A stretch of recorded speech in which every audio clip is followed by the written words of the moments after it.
प्राचीन काल में एक छोटे से गांव में रामू नाम का एक किसान रहता था। वह बहुत ही मेहनती और ईमानदार था, लेकिन किस्मत ने उसके साथ हमेशा खेल किया।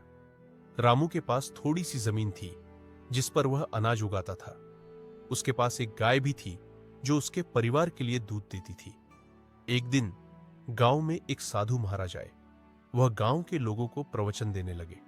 उन्होंने कहा, मनुष्य को अपने जीवन में संतोष और आभार का महत्व समझना चाहिए।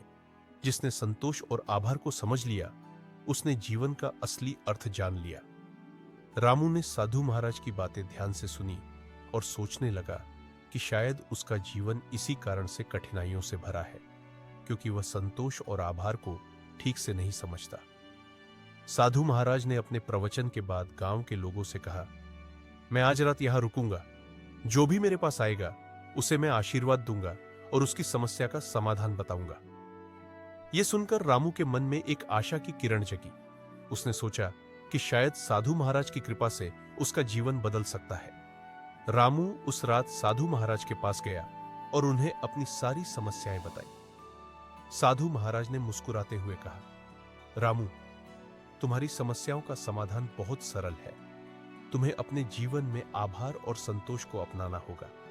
तुम्हें अपनी मेहनत पर विश्वास रखना होगा और जो कुछ भी तुम्हारे पास है उसके लिए भगवान का धन्यवाद करना होगा। रामू ने साधु महाराज की बातों को दिल से स्वीकार किया और उन्हें धन्यवाद कहा। अगले दिन से उसने अपने जीवन में आभार और संतोष को अपनाना शुरू कर दिया। उसने अपनी जमीन पर और मेहनत की, अपनी गाय का ध्यान रखा और हर रोज भगवान का धन्यवाद किया। कुछ महीनों बाद रामू की मेहनत रंग लाई।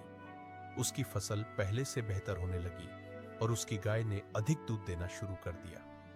रामू का जीवन धीरे धीरे सुधरने लगा।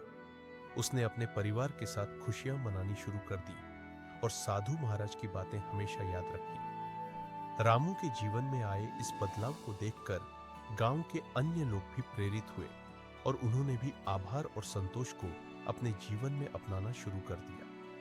धीरे धीरे पूरा गांव खुशहाल और समृद्ध हो गया।